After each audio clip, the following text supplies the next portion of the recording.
እንደምን አላችሁ ነው ወቅታዊ ዝግጅታችን ጀምሯል። በዛሬው ወቅታዊ ዝግጅታችን ዶክተር አብደላ እንድሪስ የአማራ ፋኖ ብሔራዊ ንቅናቄ የሸዋ ጠቅላይ ግዛት አሳምነው እዝ ምክትል ፖለቲካ ዘርፍ ኃላፊን ጋብዘናል። አብራችሁ እንድትቆዩ እንጠይቃለን። ከዚህ ቀደም በቀጠናው የህዝብ ግንኙነት ኃላፊ ሆኖ ዶክተር አብደላን ብዙዎቻችሁ በሚዲያችን ታውቁታላችሁ። በዛሬው ዕለት በተለያዩ ጉዳዮች ላይ አጠር ያለ ቆይታ እንድናደርግ ነው የጋበዝነው። አብራችሁን ቆዩ። ጤና ይስጥልኝ ዶክተር አብደላ። አርበኛ አብደላ እንደምን አለ? እንዴት ሰነበትክ? ሰላም ጤና ይስጥልኝ። እንዴት ሰነበታችሁ? በላይ ሰላም ነን፣ ክብሩ ይስፋ። በጣም አመሰግናለሁኝ። ስለተገናኘንም ደስ ብሎኛል። ቆየት ብለናል ከተገናኘን። እንግዲህ ዛሬ አንድ መነሻ የሆነን ጉዳይ ነበረ። በተለይ ከሰሞኑ በእናንተ ቀጠና ብቻ ሲሆን በአጠቃላይ በአማራ ክልል እንደዚሁም እኛ እንደምንሰማው በኦሮሚያም ክልል ተመሳሳይ ነገሮች እንዳሉ መረጃዎች ይደርሱናል። የአገዛዙ የሚኒሻ የሰላም አስከባሪ በሚል ሲያሰለጥኑ የቆየውን የመጠርነፍ ስራ እየሰራ ነው፣ ወደ ማዕከል እየሰበሰበ ነው፣ አጭር የፖለቲካና ወታደራዊ ስልጠና እየሰጠ ነው የሚሉ መረጃዎች ይደርሱናል። እውነት ነው ወይ? እናንተ የደረሳችሁበት መረጃ ምን ያሳያል? ምን ለማድረግ ነው? ወዴትስ ነው እንዲህ አይነት እንቅስቃሴ የሚያመለክተው? ምንድን ነው በእናንተ በኩል ያለው መረጃ? ምንድን ነው? አዲስ ነገር አለ? የተፈጠረ ነገር? አመሰግናለሁ በላይ፣ አንተም ስለጋበዝከኝ እኔም በድጋሚ ለሚዲያችሁ ክብር አለኝ። ክብር ይስጥልኝ።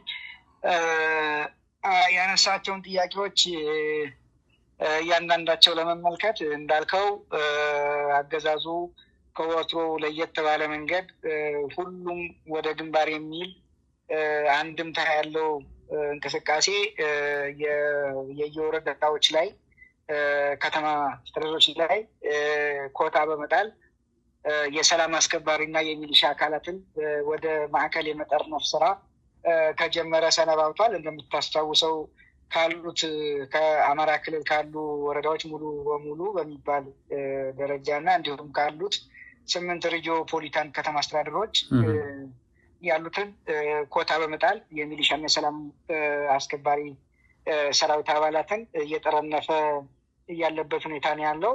በተለይ ምን ባሉበት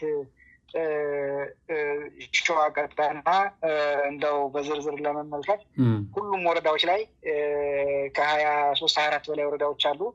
እንደምታስታውሰው በክልሉ ውስጥ እንዲሁ ያሉትን ጨምሮ ሊሆን ይችላል ብዬ አስባለሁ።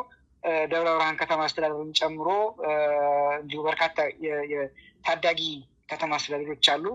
እነዚያንም እያንዳንዳቸው ላይ ኮታ ተጥሎ ብዛት ያለው ኃይል ወደ ማዕከል እያስገቡ ነው ያሉት። እንግዲህ ይሄ የኮታው ሁኔታ እንዳልኩ ከትናንሾቹ ከተማ አስተዳደሮች ላይ ወደ 70% የሚደርስ ከወረዳዎችም እንዲሁ ከ70% የሚደርስ ኮታ ተጥሎ እነዚህን ምንድነው ሰላም አስከባሪና የሚሊሻ አካላት አንዳንድ ቦታም ፖሊስን ጭምር የተካተቱበት ሆኖ ሰብስበው ጠርንፈው ወደ ደብረ ብርሃን ዩኒቨርሲቲ ስልጠና እስከ 27 ይመስለኛል ስልጠና የፖለቲካ ስልጠና በተለይም እየሰጡ ያሉበት ሁኔታ ነው ያለው። እንግዲህ አሁን ባለን መረጃ ሁሉም ወደ ግንባር የሚል ቅስቀሳ ተጀምሯል ማለት ነው።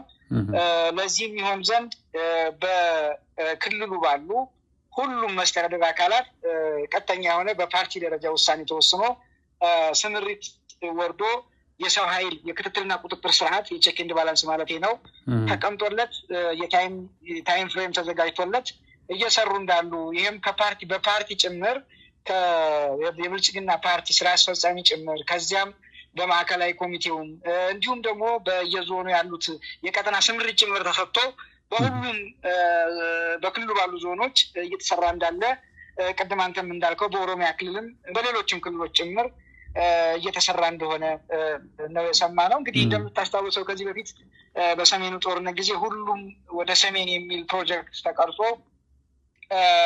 የሀገሪቱ በጀት ሙሉ በሙሉ በሚባል ደረጃ ወደዛ እንዲቀለበስ ሜጋ ፕሮጀክቶች እንዲታጠፉ ስራ ማስኬጃም ጭምር ሌሎችም እንዲሁ የማህበራዊና የኢኮኖሚ ክላስተር ተቋማትን ጭምር በመዝጋት ልክ እንደደረገው በሚመስል አኳኋን አሁን ደግሞ ሁሉም ወደ ግንባር የሚል እንግዲህ ግንባር ይሁን እግር ይሁን ቅልጥሜት ይሁን እነሱ ናቸው የሚያውቁት።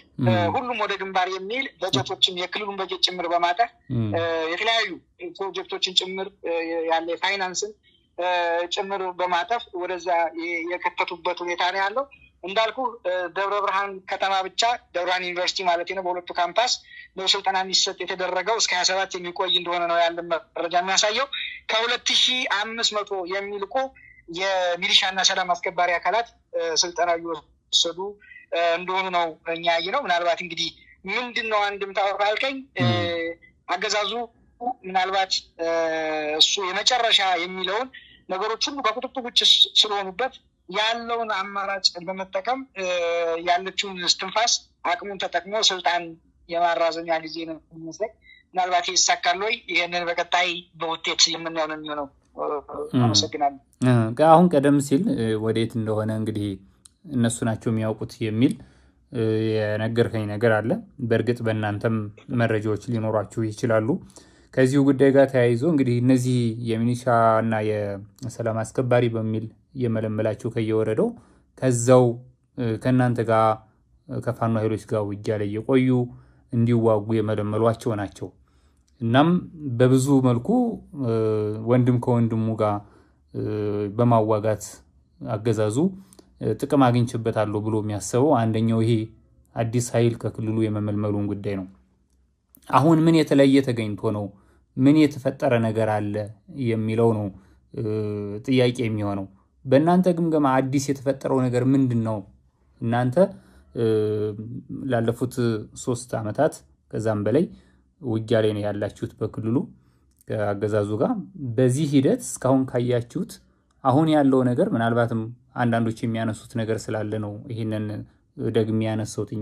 ወደ ሰሜን ሌላ ስጋት አገዛዙ ተደቅኖበታል። የተለያዩ ጸረ አገዛዝ ኃይሎች ተባብረው እየመጡ እንደሆነ ራሱ አገዛዙ የሚጠቅሰው ነገር አለ። ይሄ የፈጠረው ነገር ነው ወይስ እንዲሁ የተለመደ እና ተመልሶ ወደ የወረደው የሚበተን ኃይል ይመስላችኋል? እንዳልኩ ቅድም እንግዲህ ስርዓቱ ከግርግርና ከሁካታ ውጪ ወይ ደም ከማፋሰስ ውጪ በራሱ የሚቆም አይደለም። ከዚህ በፊት ያለው ተሞክሮ እንደሚያሳየው እንደዚያ ነው። ስለዚህ አሁን እንዲሆን አገዛዙ ቤት 26 ነው ባንድ የሚጥደው። የሚገርም 26 ይጥዳል። ከሀያውንም ግን አንዱንም አያበስለውም። ሁሉም ከጥቅም ውጭ የሆነ ነው እንትን የሚለው እንዳልኩ አንተም ለመግለጽ እንደሞከርከው ከተለያዩ አካላት ጋር ጸብ መቼም ኢትዮጵያ በዓለም አቀፍ ደረጃ የዲፕሎማሲ ታሪክ እንዲህ አይነት ውድቀት ገጥሟት ይታወቃል ተብሎ አይታሰብም እና በየቦታው አንዴ ቀይ ባህር፣ አንዴ የሆነ እንትን ማስለቀቅ፣ አንዴ ግዛት፣ አንዴ በቃ የማይጥደው የግጭት ድስት የለም። በየቦታው ነው የሚጥደው እና እሱ አይኖርም ተብሎ አይታሰብም። ከዛ ውጭ ምናልባትም እንዳልከው አገዛዙ ቅድም በቃ ስጋት ውስጥ ነው ያለው። ሁሉ ነገር ተቋርጦበታል። በተለይ አማራ ክልል ውስጥ በተለምዶ አማራ ክልል የሚባለው ከቁጥጥር ውጭ ነው ያለው። ሙሉ በሙሉ ከቁጥጥር ውጭ እንደሆነ ያውቀዋል። ኦሮሚያም ላይ ያለውን የምትሰሙት ነው፣ እንደምትከታተሉት ተስፋ አደርጋለሁ። በሌላም በሰሜንም የሀገሪቱ ክፍል የሚሰማሙ አንዳንድ ነገሮች ዓለም የሚያውቃቸው ናቸው። ከዛ ባለፈ ግን ቀደም እንደገለጽኩልህ ሙሉ በሙሉ ወደ ሰሜን ነው ብሎ ለማለት የተለያዩ ነገሮችን በደንብ ማጥራት ይጠይቃል። እንግዲህ አንድ የክልሉ ሹመኛ የሰላምና ጸጥታ ምናምን የሱፍ ምናምን የሚባል ሰው ሰምተው እንደሆነ ከትናንት በስቲያ ይመስለኛል ክልሉን በራስ አቅም ብቻ የመቆጣጠር ፍላጎት እንዳለ ሲገልጽ ነበር። የክልሉ የጸጥታ መዋቅር ተጠቅሞ ክልሉን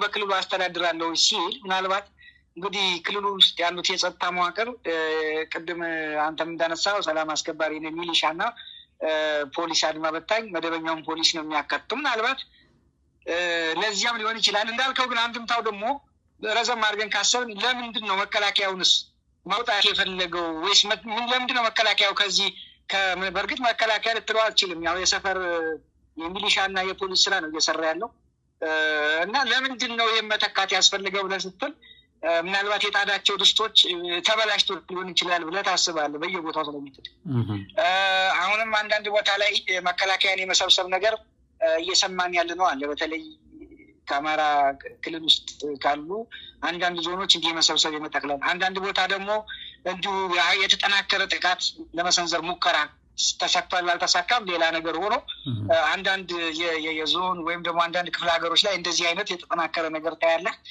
ሙከራ አለ በእርግጥ ያው ሙከራው ተሳክቷል አልተሳካም ያው የሚታወቅ ጉዳይ ከዛ ባለፈ ግን በሶስተኛ ደረጃ ደግሞ ካየው ያገዛዙ የሚሊሻ እንደዚህ የጸጥታ መዋቅሩ አንድም ንዑስ ወረዳ ላይ የሚሆን የሆነ ቦታ ላይ ራሳቸውን በራሳቸው አልቆም አሁን እንኳን በቅርቡ ከሁለት ሶስት ጊዜ በላይ ሚሊሻ አስቀምጦ ከጀርባ ደጀን መከላከያ ብሎ የሚጠራውን ኃይል ሚሊሻና ሰላም አስከባሪ ወይ ፖሊስ አስቀምጦ ሁለት ሶስት ጊዜ ተደምስሰዋል እዚህ ሸዋ ላይ እንኳን በቅርቡ ተደምስሰዋል ሙሉ በሙሉ እናንተም እንደ ተከታትላችሁ አይታችሁታል ኢቭን አየር ወለድ ኮማንዶ ጭምር ሆኖ ተደምስሰዋል ለምሳሌ ሸዋ ላይ መርሃቤት ያጋ አካባቢ ኮላሽ ላይ ያገዛዙ አየር ወለድ ኮማንዶ ተደምስሷል በቃ በሚገባው ልክ ሙሉ በሙሉ ባልደረጃ ተደምስሶበታል ያየነው ሁኔታ ነው ያለው ሸዋሮቢት አካባቢ ላይ እንደዚሁ ከዛም ደግሞ አሁን ባለፈው ሳምንት እዚህ ደብረ ብርሃን በቅርብ ርቀት ላይ አንጭ ቆረር የሚባል ቦታ ሙሉ የሰብስቦ ያስቀመጠው የሚሊሻ አካል ሙሉ በሙሉ ተደምስሷል ሙሉ ምንም ሳይወጣ እዛው ነው የተደመሰሰው በጥቂት ኃይል መዋጋት የሚችል 20 ደቂቃ 30 ደቂቃ የሚዋጋ አይደለም በነገር ላይ የክልሉ አሁን የሚቋሩበት እነሱ 20 ደቂቃ የሚዋጋ ኃይል አይደለም በጣም የደከመ በስነ ልቦና የሞተ ነው አካላዊ ብቃቱ በጣም የደከመ ነው የወታደራዊ ዲሲፕሊን የሚባል ነገር የለምና እሱ ነገር አለ በሌላ መንገድ ራሳቸውን በራሳቸው ስጋት ላይ ናቸው አልተማመኑም አሁን በዚሁ በቅርቡ ሸዋ ላይ አንድ ሹመኛ እናንተም በዜና ሽፋን ሰጥታችሁታል ደብረ ብርሃን እኛ ደብረ ብርሃን ዙሪያ የነበረ አንድ ቀደም ሲል የፋኖ አመራር የነበረ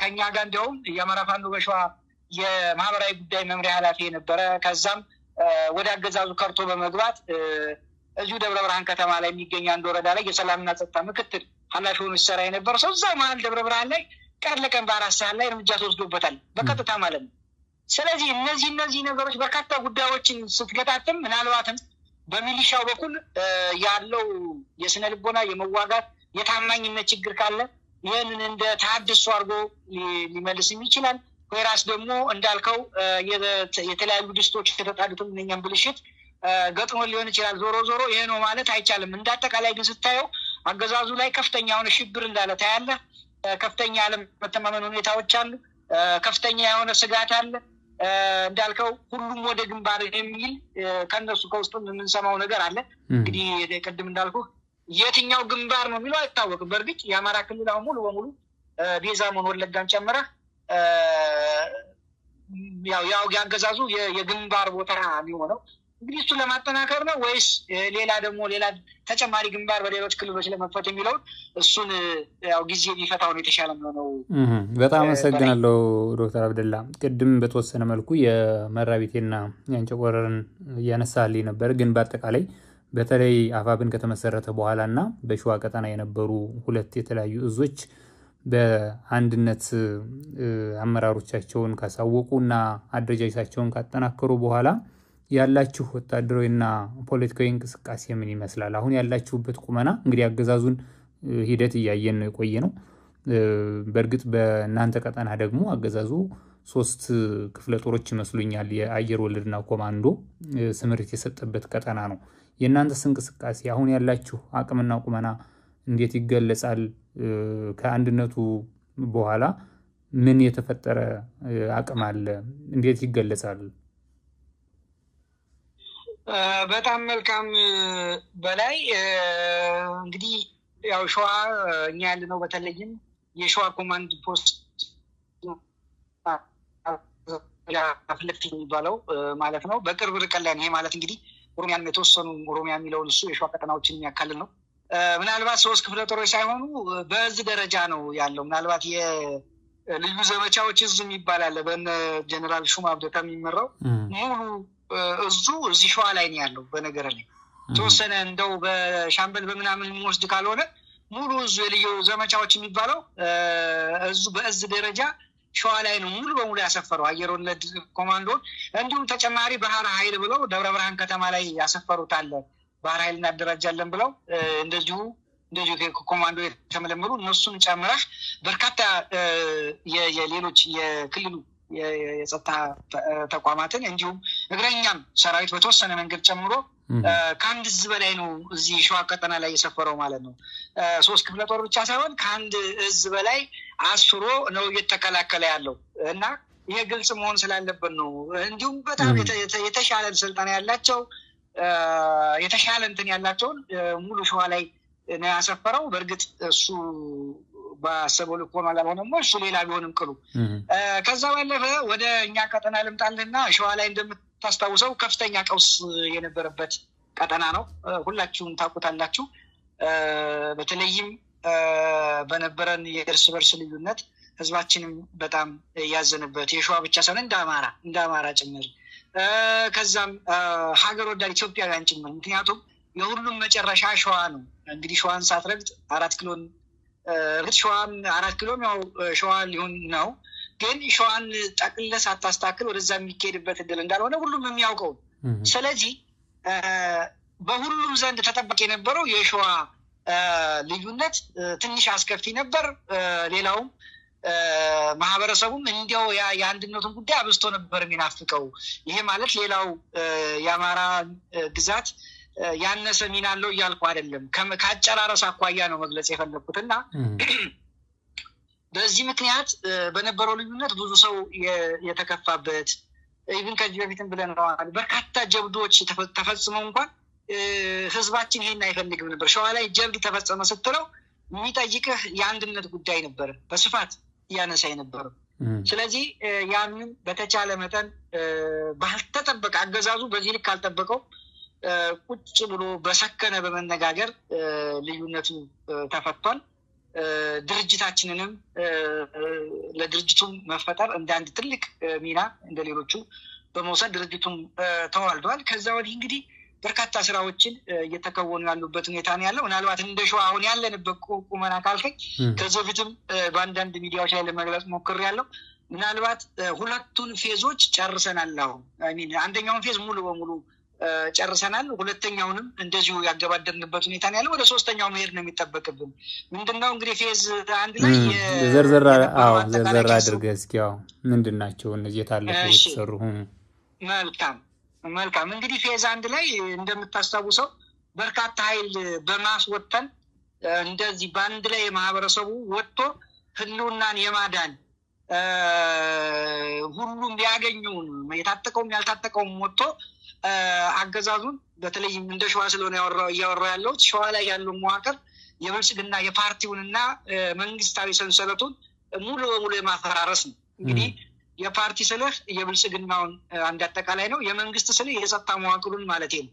የጸጥታ መዋቅሩን ሙሉ በሙሉ ከቁጥጥር ውጭ ያደረግንበት እንዲሁም መንግስታዊ በፓርቲ ሲስተም የተጠረነፈው መንግስታዊ ወይም ደግሞ ተቋማዊ አሰራሩ ጭምር በመንግስት ምንድነው በፓርቲ የተጠረነፈው እሱ ሙሉ በሙሉ ያፈራረስንበት ሁኔታ ነው ያለው።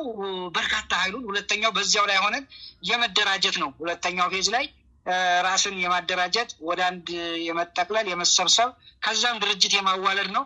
እሱም ያው በስኬት ነው የተጠናቀቀው። ቅድም እንደገለጽኩልህ በድርጅታዊ ምስረታ ላይ በመሰባሰቡ ውስጥ ሁነን ከፍተኛ ፈተና የነበረበት የእርስ በርስ ልዩነት የተፈጠረበት መስመር ያሰራር ምናምን የምንላቸው በርካታ ጉዳዮች እየተነሱበትና ድርጅታዊ ቅርጽ የተበተነው። ምክንያቱም እኛ የተነሳ ነው ከትንሽ አይደለም ከሰፊው ነው የተነሳ ነው።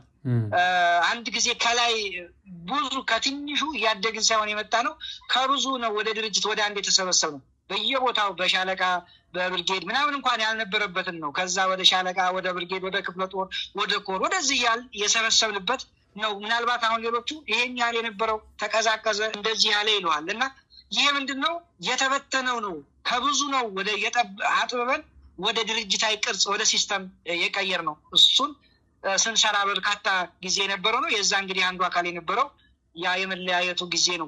ሸዋ ላይ 2 ጊዜ የነበረው መጠን ረጅም ጊዜ ይፈጅም በሙሉ በሙሉ ሰክሰስ በመሆን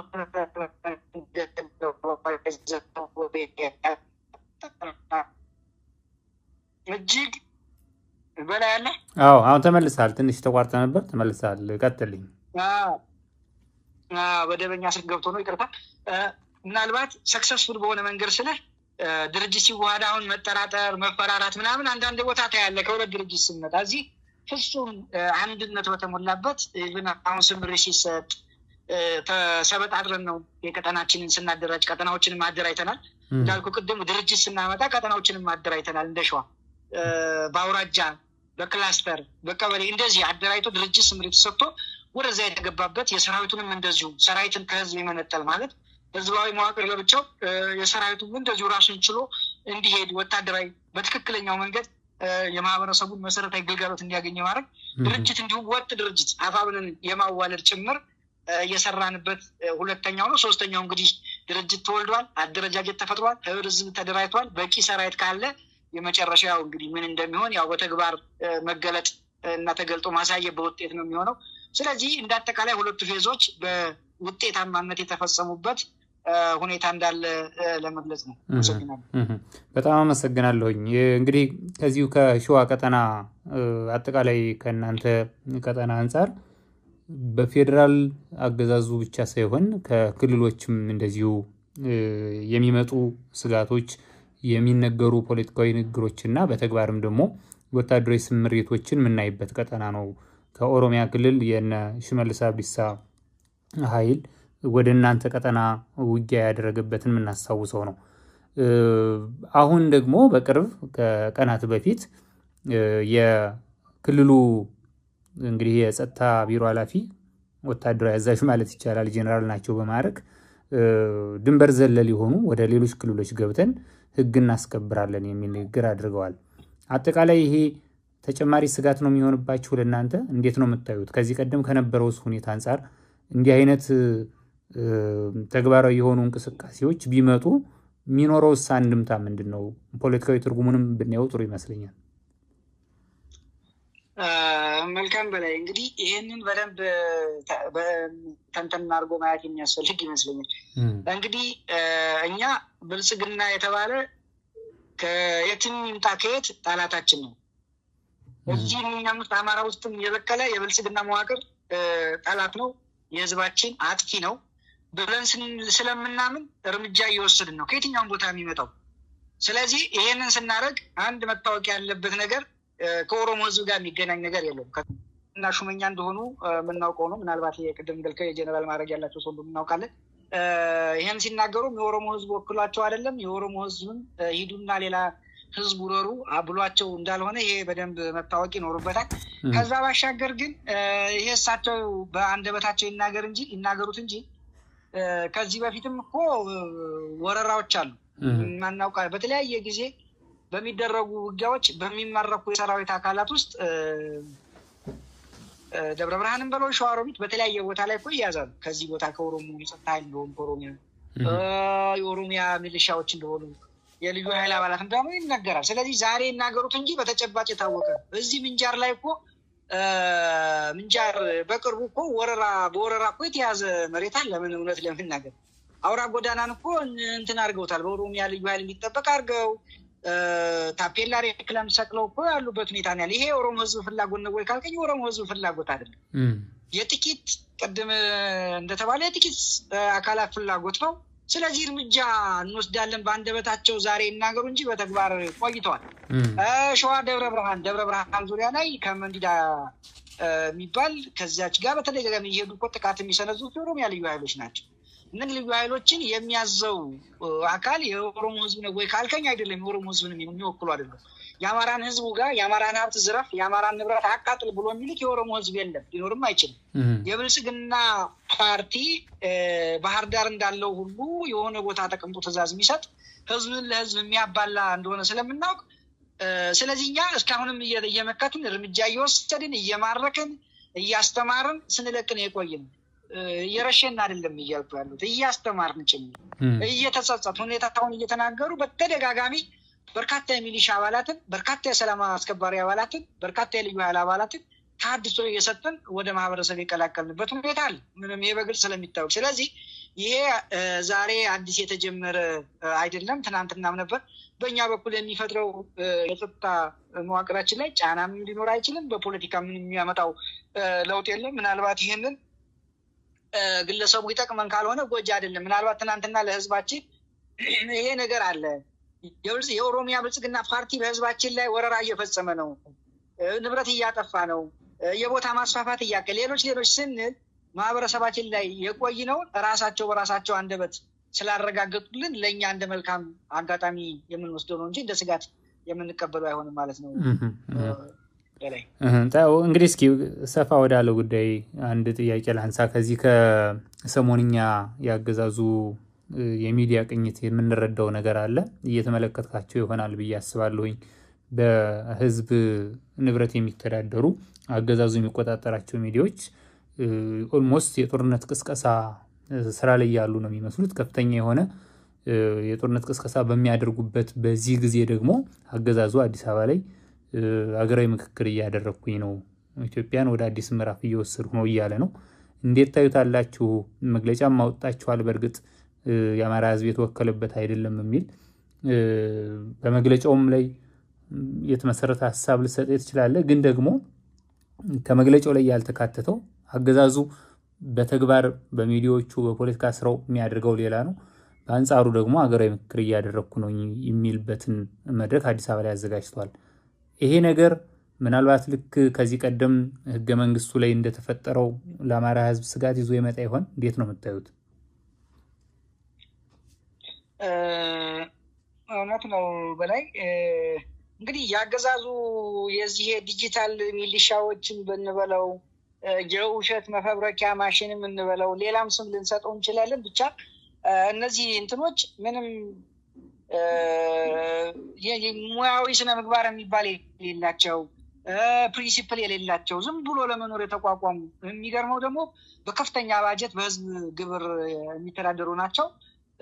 የሚያወሩትን ስለነሱ አሁን ይሄን ብሎ ማለት ብዙ የሚጠቅም አይመስልም። ምክንያቱም ሁሉ ሰው የሚያያቸው የለም። በነገር ላይ በላይ ገባ ብለህ ብታይ አሁን ላይቭ ሲተላለፍ የሆነ ቪዲያን ወይ ሁለት ሰው ወይ አንድ ሰው ምናምን ነው ገብቶ የምታየው። እያንዳንዱ ሞኒተር ብታደርገው የአገዛዙ ሚዲያዎች ፋና በለው ኤቲቪ በለው ዋልታ በለው አሚኮ በለው ምን የፈለገ ገብተህ ብታየው በጣም እርግጠኛ ሆኜ የምንነገር የምንችለው በቃ በጣም የሞተ ቁጥር ነው። ምንም ላይኖር ሁላ ይችላል።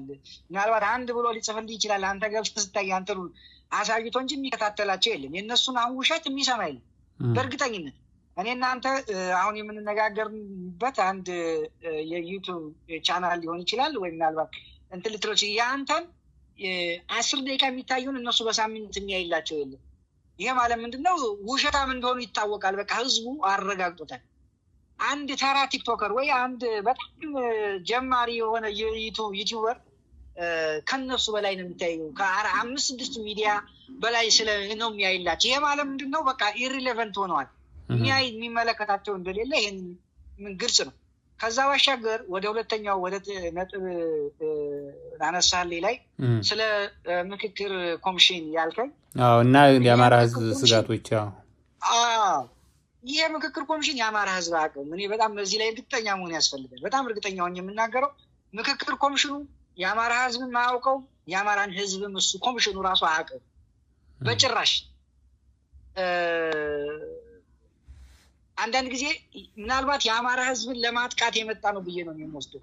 የአማራ ህዝብን ድጋሚ ለመበደል ህገ መንግስቱ ላይ ታስታውስ እንደሆነ ሲረቀቅ ሲዘጋጅ የአማራ ህዝብን አያውቀውም ነው እኛ እያልን ያለን ማለት ነው። የሁሉ እንትን አንዱ እኮ የኛ ችግር እኮ የሚመነጨው አሁን የነጻነት ታጋይ የፋኖን አሁን አጠቃላይ ትግል ከወሰድከው የትግሉ መነሻም መጨረሻም የሚሆነው እኮ በትክክል ካየው ስራ መሰረቱ የህገ መንግስቱ በሽታ ነው። ሌላ እኮ አይደለም። ህገ መንግስቱን አላውቀውም፣ በማላውቀው ህገ መንግስት ተበድያለሁ፣ የሀገር መጤው አርጎ ቆጥሮኛል፣ የተሳሳተ ትርክት ፈጥሮብኛል፣ ይህ በመፈጠሩ ደግሞ ንብረቴ ጠፍቷል፣ በሰራት አያት ቅድመ አያቶቼ ባቆዩት ሀገር ላይ የመኖር መብቴ ተነፍጓል፣ አህዳዊ ነህ፣ ነፍጠኛ ነህ፣ ሌላ እየተባል ንብረቴ ወድሟል፣ እንድፈናቀል ተደርጌያለሁ፣ በባህሌ እንዳልኮራ ሆኛለሁ፣ የማመልክበት ማምለኪያ ተቋም በአደባባይ በመንግስታዊ ሽፋን እየተሰጠው ጭምር እየተቃጠለ ነው፣ እየተፈናቀልኩ ነው፣ ባዕድ ሆኛለሁ፣ በሀገሬ ላይ እኩል እንዳልነገር አድርጎኛል። ይሄ ደግሞ የሆነው ህገ መንግስቱ ሲዘጋጅ ባለመኖሬ ነው። ህገ መንግስቱን እኔ አላውቀውም፣ እኔንም አያቀኝም ነው የዚህ ሁሉ መጨረሻው። ይሄ ባይሆን መጨረሻ ላይ የዚህ ችግር አድጎ የህልውና ቅርቃር ውስጥ ገብቻለሁ ነው። ሌላ እኮ አይደለም። ያውን የምንላቸው የህልውና ስጋት ተጨፈጨፈ ምናምን የምትለው የሚመነጨው ከዛ ነው። ከስርዓት ነው የሚመነጨው። ስርዓታዊ በሆነ መንገድ ጥቃት ተሰንዝሮብኛል ነው። ምንም ሌላ እኮ አይደለም። ይሄ ደግሞ የሆነው ስለማላውቀው ነው። ብኖር ኖሮ እዛ ላይ እኔ ራሴ ሪያክት ባደርግ ኖሮ ይሄ ነገር ሊፈጠር አይችልም ነበር በሚል ነው እንግዲህ ይህን ያህል ቀውስና ያገዛዙን ወንበር እስከ መነቅነቅ የደረሰ እንቅስቃሴ የተደረገው እኮ በዚያ ነው። ሌላ ምን ሊሆን ይችላል? አሁንም ልክ ያው እንደተፈጠረው ምክክር ኮሚሽን ብለው እንግዲህ ምናልባት ምን እንደሚባል አላውቅም፣ እንዲህ አይነት አስቂኝ የሆነ ድራማ እየሰሩ ነው የምታየው። ምናልባት እዚህ ላይ አንድ መታወቅ ያለበት ምንድን ነው የሚሉት የአማራ ህዝብ ወኪል አሉ ይሏል። ወኪሎች አሉ ነገሌ እኮ የሚባሉ ሰዎች አማራዎች ናቸው፣ ከነሱ ሌላ አማራ ከየት እንቁጠር ነው የሚሉት። እኛ እኮ ህገ መንግስቱ ላይ እኮ በጭራሽ አማሮች ነበሩ አልተባለም። የነበሩት አማራዎች ግን አማርኛ ተናጋሪዎች ናቸው፣ አማራዎች አይደሉም። ሐቀኛ አማራዎች አማራ የወከላቸው አይደሉም ነው። ሌላ ምንም እኮ አይደለም። የምናስታውስ ከሆነ እኮ ህገ መንግስቱ ላይ እኮ እነ ዳዊት ዮሐንስ እኮ ተሳትፈዋል። እንደውም የኮሚሽን የዛ ህገ መንግስት አርቃቂ ኮሚሽን ምንድን ነው የሆነ ኃላፊነት ሰጥቶት ታስታውስ እንደሆነ የቀድሞ አፈ ጉባኤ የደሴ አካባቢ ተወላጅ ናቸው። ታስታውሳለህ በላይ እነሱ እነ ደመቀ መኮንን እኮ መጥተዋል። እነሱ አማራን የሚወክሉ አይደሉም። እኛ የምንፈልገው ሐቀኛ አማራ የወከላቸው አማራ በድምፁ እነገሌ ይሁንልኝ ያላቸው ይሁንልኝ። ሌላ ጥያቄ አይደለም። ዛሬ ይመጡና ምን ይለዋል መሰለህ? አይ ዛሬ እኮ በለጠ ሞላ የተባለ እኮ አማራ አለ ይላል። ይመጣን አይ የሆነ ጋሻው መርሻ የሚባል አለ። አይ ዛሬ እኮ እዚህ ጋር ዳምጦ ተሰማ የሚባል አማራ አለ፣ በፓርቲ ጭምር ያላቸው እና ሌሎችንም ቁጥር ሲደረድር ይውልልናል። ሌሎቹ ሐቀኛ እነሱ ሐቀኛን ሊወክሉ አይገባም ካልካቸው አይ ናቸው ይላል። እዛው ዞር ይልና ደግሞ የብልጽግና አንድ ክንፍ አድርጎ ደግሞ በምርጫ ክልል ላይ በነፃ ወንበር የፌዴራል ወንበር እንዲያገኙ አረኩ ይላል። ግልጽ እኮ ነው። የሆነ እኮ ነው የምነግርህ። 6-7 ሰዎች እኮ የአማራ ይወክላል የተባለው አብን ሰዎች እኮ ያለ ውድድር እኮ ብልጽግና ወንበር ሰጥቷቸዋል፣ ስለሚያጫፍሩለት ማለት ነው። አማራ ሳይመርጣቸው በግድ አማራ ላይ እየተጫኑ እኮ ሸክሞቻል። ቆየት ይልና ደግሞ ተመስገን ጥሩነህ የሚባል ሰው አለ። ተመስገን ጥሩነህ የሚባል ፕራይም ሚኒስትር ደረጃ የደረሰ ይኸው እያስተባበረ ነው ይላል። አገኘሁ ተሻገር የሚባል ምናምን ይላል። እኛ እያልን ያለነው አሁንም እነዚህ ሰዎች አማርኛ ተናጋሪ እንደ ማንኛውም ግለሰብ ናቸው እንጂ የአማራ ወኪሎች አይደሉም። እውነተኛ የአማራ ወኪሎችም ስላልሆኑ የአማራን ጥቅምና ክብር ላለፉት 30 ምናምን ዓመት ያስደፈሩ ናቸው። አይሆኑም። ያስደፈሩ ድጋሚ ደግሞ ለድጋሚ ባርነት ሊሰጡ አይገባም። እነሱ አማራዎች አይደሉም። ይሄ ኮሚሽንም ሙሉ በሙሉ እንደተቋም የፖለቲካ ድለላ ነው የያዘው። የብልጽግናን የፖለቲካ ድለላ ነው የያዘው። እኛን የሚመለከት ጉዳይ አይደለም ነው ጥያቄ። ስለዚህ በዚህ ላይ በደንብ ካየው አሁንም ቢሆን በደንብ መነገር ያለበት የአማራ ህዝብና ይሄ የተከበራችሁ ተመልካቾቻችን ዶክተር አብደላን ሊስንን በጣም አመሰግናለሁኝ። በኔትወርክ ችግር ምክንያት ውይይታችን በአግባቡ ለመቋጨት አልቻለም። ይቅርታ እንጠይቃለን። በሌላ ጊዜ እንጋብዛችኋለን። መልካም ጊዜ እንዲሆንላችሁ